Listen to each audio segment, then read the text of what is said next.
Hey guys, it's Billy here with Cormac Newton on his, what do you call this deck for? You could call it Diva Frogs, you could call it water. I call it water because Yeah. I don't like saying many words. So we just have it all laid out here. And I'll let Cormac take it away. Right, so I've been building this deck since last August, and I started with Monarchs in this format, and I really liked it, and I think it is one of the most powerful decks, but it has so many really strong weaknesses. For one thing, you just do one thing a turn every turn. You miss pushes, yeah. Yeah, if they can handle what you're doing, then you just don't have enough momentum. The other thing is that you get a lot of bricks. You need either a lot of Monarchs or a lot of tribute stuff or the stealing spells, whatever. It's the same issue Monarchs always have. Yeah, you can brick a lot. As well as the other thing is that once you have the frogs in your hand, in Frog Monarchs, you can barely do anything with them. You can tribute or discard for Swap Frog, whatever. That's the only thing you can do. So this deck resolves all of those problems. It has a much higher ceiling. It's much more versatile. Any hand can lead to any number of things. This makes extensive use of the entire synchro lineup of the format, which we'll get into later. And the other thing is that Frog Monarchs just barely make use of Substitute at all. The only thing they do with it is set up occasional duplex. Yeah, if you even run it. Setting up, it's like Lone Fire Blossom basically, as opposed to stupid bannable card. Yeah, it's literally Lone Fire. Yeah, in this deck, you make absolute full use of this thing, and that's mainly because of this card and because of that and that. This is the entire, I guess, the mulligan spells you could call them, or they sculpt your hand for you. You get anything you want all the time. So that's really interesting. It really helps with the safety net as well here, because you constantly want access to this in Monarchs. If you don't draw these, then you die. The misprint frag. If anyone has any misprints from this deck, I would always love to pick them up. Please get in contact with me. I might as well show some of them. I like these ones. There's a no-name. Both of these are miscut, but some are more miscut. Is there anything else? I can remember there being something else, right? It might have been. I think in the extra deck there's a couple things. Oh, the extra deck. Yeah, we'll get into that. Yeah, we'll show it later. Oh, also there's this. This is the Italian. It's called Inferno Fire Blast. Oh yeah. So hard to find. Jesus Christ, I had to look for that so long. Anyway, so. Okay. So with a single Substitute, you set up the entire graveyard for this. You can constantly establish duplex all throughout the game because you're constantly recycling them. This even counts as an extra copy of Pot of Avarice. Yeah, sure. But the main advantage this deck has is literally the extra deck, and the big thing is Diva. You always want Diva. You can loop Divas with salvage. With salvage every turn. You can put this back into the deck all the time. 2 copies is enough. This is also cool because you equip Treeborn Frog, and then you lose the Spell and Trap card. So you can bring back a different Treeborn and stuff. Yeah, exactly. So with a single Diva, once Treeborn is in the graveyard, you get the entire choice of 5s and 6s. Yeah. You can use that. You can use, this is an extra cool card. It's recyclable by salvage. It's a Moray target. So it adds, you can make 6s with that. You might be able to, make a Goyo Guardian, summon the extra Diva, and then, synchro with whatever Goyo takes. Into 8 or something, Yeah, you can make 9s, you can make 8s with just these 2. Also, this is really cool in the end game, just attacking to tokens or something, or a Raikou, and skip their draw phase and then recycle it later. What else? You can equip Armory Arm to this and then kill it. It's 22. 24? Yeah, which is alright, that comes up sometimes. But mainly it's just you can also tribute it for Substitute. It's just an extra extender that also happens to be recyclable and usable with Moray. It's slightly better than Aqua Spirit. Yes. Because it has an effect, basically. And also because it's salvage. That's the main thing. Because the second you use this, you'll be able to pick it up later whenever you want. Yeah, okay. I guess that's pretty much it. Flip-flop Frog, oh my god. This guy's annoying. Especially with Titanium and stuff in the format. This doesn't target. Yeah. So, Italians, right? So when it's flip face up, you bounce monsters your opponent controls face up or face down, equal to or lower than the amount of frogs you control. So if you have 3 frogs, you bounce 3 stuff, 2 stuff, whatever. So it's good for tokens. It's good for Titanial. It can even bounce like Turbo Warrior or Machine of Fortress, because that also talks about targeting. Things like Stardust as well is nice. Yeah. So like Pot of Avarice is constantly live, like all the time. You can even like loop into loop into loop. Like you. This card, this boy. So the great thing about this is that it allows for like really amazing top decks, because you constantly like, oh cool, I drew this, right? So then I get to add a Substitute and a Diva that sets up for like 3 turns. And that can instantly set up a dupe block and keep you safe. So you might have a dupe block up and then also a safety net, and then that gives you a lot of time. Yeah.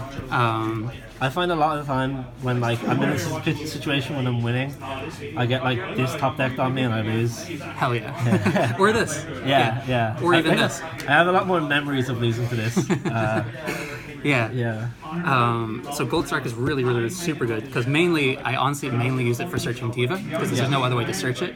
But that's okay, because this can also be for anything, like search that. Like it guarantees that you're gonna have a push or like a comeback. Even like search this or something. Exactly, and these can be really important, because this deck's absolute main weakness is floodgates. So that's mainly oppression, but it's also skill drain. So you always want to draw this in that case. What else? That's actually the only disadvantage I would say that this deck has compared to Frog Monarchs. That it's really, really weak, which is unfortunate. But like, you make a push, you like say Diva, they oppression it, whatever.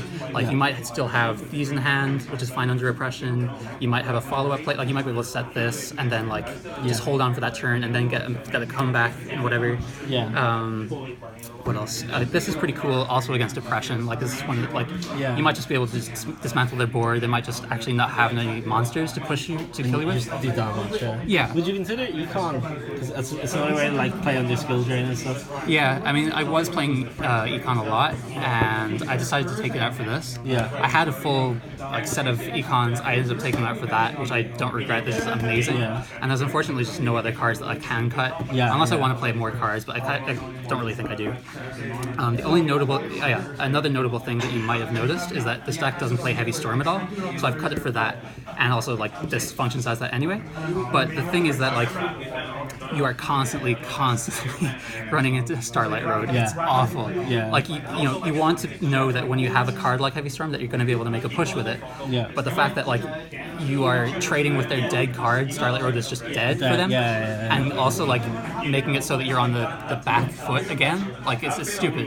This just guarantees your pushes. And you can disagree with this. There is an argument for that as well. I've seen a lot of people make it. From testing, I just hate Heavy Storm. I hate drawing it every time. Okay, so I think that's everything. Like, I mean, like, there's another cool, like, there's lots of little intricate little interactions that you'll figure out the more you play this. Like, one I like is like a bouncing treeborn frog with swap frog. This is just one example. Because then you have the second one in the graveyard, and then if you're backed up with a dupe, for example, this isn't going to die next turn, so then you bounce this the following turn and use it for more. Also, like, I guess I've covered a lot of this. You'll definitely figure it out. I really like this interaction. Totally. You like take it and you block them as well. It's amazing. Like there's so much synergy in this deck, and it's really incredible. So I'll just get into the extra deck, just getting through this quick. So Armory Arm, as I explained, like sure, let's fucking fuck off a portion. So Armory Arm, one of the uses, as I explained, was for Fenrir, but the main other use of this is for one-turn kills in the late game. So if they have 3,000 life points or less, what you do is you have Treeborn in the grave, you summon Diva, summon Archer, and then you have to have another level 2 on board. So that could be a dupe, that could be a swap that you just special summon, whatever. And this can be instantly one card set up by salvage if you want. And then you make Armory Arm, and then you equip this and you equip that, and that's 3,000. So if you attack over a face-up attack position monster, then that automatically does 3,000. Exactly 3,000 every time. So that's a lot. That's like a big source of your victories in the late game. Okay, so next is the level 5s. You have 3 of them. You have Catastor, Gishilnadon, and Android. Gishilnadon is nice. Gishilnadon is super cool. Mainly, I honestly just go into it mainly because it's a water to set up for this later. But also like becoming 3,000 attack is really, really cool. You can attack over like Titanial or Dark Armed or fucking. It's huge with armor as well. Yeah, true. That's a good point. For people who don't know, if a level 3 or lower monster leaves the field, it goes from field to grave.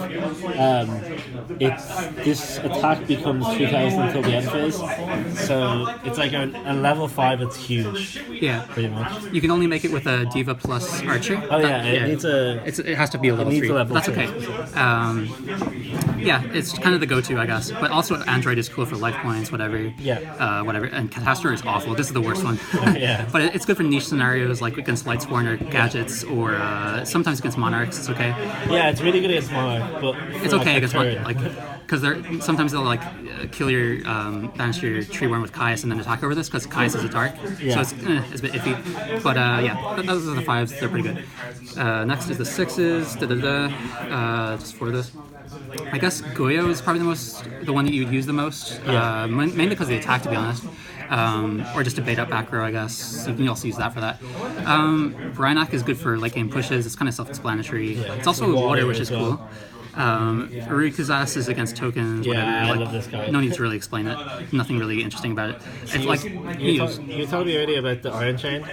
Oh yeah, so this is mainly used for against Monarchs because you want to have an extra level 6 that can kill stuff because the level 5s can't. Yeah. So yeah, you're gonna go through this and you're gonna need another one. Yeah. So use this. Like it's better than Gaia Knight because even though it has less attack, you want to mill their cards more in against Monarchs just to mess up their ratios and stuff. Yeah. But against Monarchs, if they take this, it's cool that if they attack with it, then they're gonna mill your stuff, which can be useful. That's a very, very minor niche point. That's kind of all you need to know about those. Yeah. And then these 2 Black Rose. Wow. Good card. Super good. Really good against this as well. The main thing is like you summon Treeborn, summon Diva, summon Archer, and then you discard something to summon swap, and then you get to bounce this, and then you have level summon. So this whenever you bounce a Treeborn with swap, you get to use it either for Moray or for a discard of swap, or for Raigeki Break, which is the other one. Yeah. So it's good to just have this in hand in there. Okay, so that's that, and keeps it safe from like Gladiator Beast, I guess. I guess so. But yeah, whatever. Well, you can also use priority to, if you're not using the thingy effects, then you can also use priority to bounce this if you want to. Yeah. Also a cool thing that happens quite a lot, like relatively often, is that you get to bounce Diva with Swap Frog. If it's just sitting around from last turn, and you normal summon this, blah blah blah, summon that, whatever, equip it with this, then you get to bounce this, and then you use it for the following turn. Okay, so, and then Air Balloon is kind of cool, like especially with True Nade, you can get its effect quite often. True. Yeah, I mean, it's something to go into. Like it's useful. the next best 7, right? It's that Ancient Fairy. Ancient Fairy. There's Psychic Life Transfer, I guess, if you wanted to banish. She's 24, those are the only options. I wouldn't recommend anything else. Yeah. Okay, so level... all over. One of them's here. It doesn't matter. It's the ocean of it's cards. It's right. It's a pool. Okay, so Stardust, it's a really good whatever. It gets against like Glad Beast. It's a really good card. Kind of like you don't want to rely on it, but it's useful, especially because this plus Diva summon Diva, make a level 6, and then make a level 8. Yeah. So that accesses any of 4 these. waters in waves as well. Yeah. So we should probably show this off as well. Oh yeah, that's a misprint. It's the and these 2 actually. They're both misprints. Which is this and this. Oh, this is the name, right? Yeah. This is, if you look at the white part on the border, it's like blue stain, but if you look at it, it says poker. It was like the printing company where... Yeah, Cardamundi also prints poker cards, so there's one instance where they accidentally printed a layer, it's really weird. They didn't clean it or something. Yeah. Okay, so Stardust is pretty cool. You don't really go up into it that much. Like against Raikou, it's kind of cool. Like this is kind of cool against tokens. It's mainly used because it's the highest attack one. Yeah. I mean, there's very few other level 8s options. So like these are the only ones. There's a few like notable mentions that I would have added in the extra deck, like a second Urikuzas. I wanted to add what's the other one? A second magical android. Like it's not really that necessary. Occasionally like Chimera attack, but. Oh yeah, well, barely. I don't even side Cyber Dragon. If you do, you can side Cyber Dragon, so that's an option.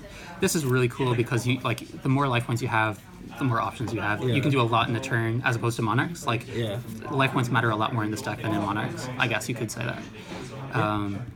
This is just used to attack over like light swarms if they're gonna have Honest or Black Wings for Colute. Yeah, it's just like it's worth it. You wouldn't really use it for anything else. Yeah, so Mistworm is cool because it's Fenrir plus Diva. You just make this and like it's a way cheaper Brynac. Yeah, so that's pretty simple. Or you could use Mobius plus Treeborn plus Diva and then save the Archer for something else. So yeah, that's the options. I guess that's kind of everything. I'm not going to explain the side deck because like, first of all, I want to keep that all to myself just for testing purposes, whatever. But also I want people to, if they try this deck out, to find their own side deck choices and kind of experiment with it, see if there's anything. Because the main things are Gladiator Beast and Blackwings. Those are the main threats. You have a weird matchup against Gadgets. Because it's like... No. Gadgets is one of the easiest by far. It's weird. Weird. It is weird, because like they do have a lot of removal to dupe blocks. Well, that's the thing though, because you can just recycle the dupe block all the time. Yeah, that's what, but it's weird sometimes. I remember I've killed you before through like after adding dupe blocks. Gadgets. If you have oppression, you can. Yeah, but like you also have to like set up where you have like 3 gadgets, gear free, fortress, out dupe block, and then attack for game. I mean, the thing is like, Gadgets really suffer against this deck because of Dupe Frog. If it weren't for Dupe Frog, we would probably suck. But like a Dupe Block is really hard for them out without actual removal because their monsters don't do anything. You also have Dupe plus Sub, which you have to attack this, but this protects it. So you can't do anything about it. Even with Machine of Fortress, doesn't matter. So it's like if they draw all the right stuff, it can win.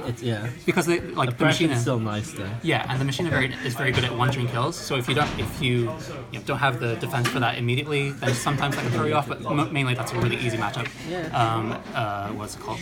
Light Sworns is an easy matchup. Flamvell is an easy matchup. Deck out Light Sworn, right? Cat Synchro is an easy matchup. What else is easy? Black Wings is not easy. Monarchs is actually kind of easly.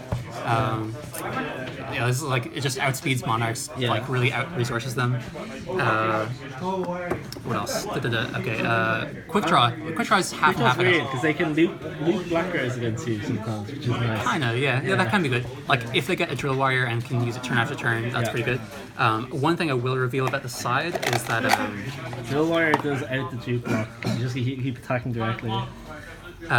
This card against in the side deck against Quick Draw like absolutely nukes them because Drill Warrior is their best card against you, and this just puts it there. Like it just turns it off. And the best thing is that you can search this with Gultark. So like you have 2 copies of this, whatever, and the second this comes to your hands, they basically can't use Drill Warrior, which is amazing. It's like a floodgate in your hand. Attack directly. yeah, pretty much. Yeah, it's a useless card. You might as well just summon Turbo Warrior instead. So that's that. And I think that's kind of everything. As far as I can tell, like, ask me any questions if you like. Please contact us if you have any misprints from this deck. Absolutely. I would love that. Misprint ultis of this would be nice, right? I don't have enough money for that. It's impossible to find, but nice. There are some really, really good ones. Like heavily miscut. Wow. Yeah. Yes. This was in one of those sets where there was like a lot of. There was the one with the rainbow of colors miscut. Oh, the test cards. Yeah, the test cards. But then I've seen like a miscut one with a test card bit. Okay. So I don't know. Anyway, thank you very much, Cormac. And Team Sadist. shut up. Alright, so this has been Cormac Newton's. Hell yeah. He says Diva Frog. I say water. Water. You call it boat. Could be anything, man. He said. Whatever.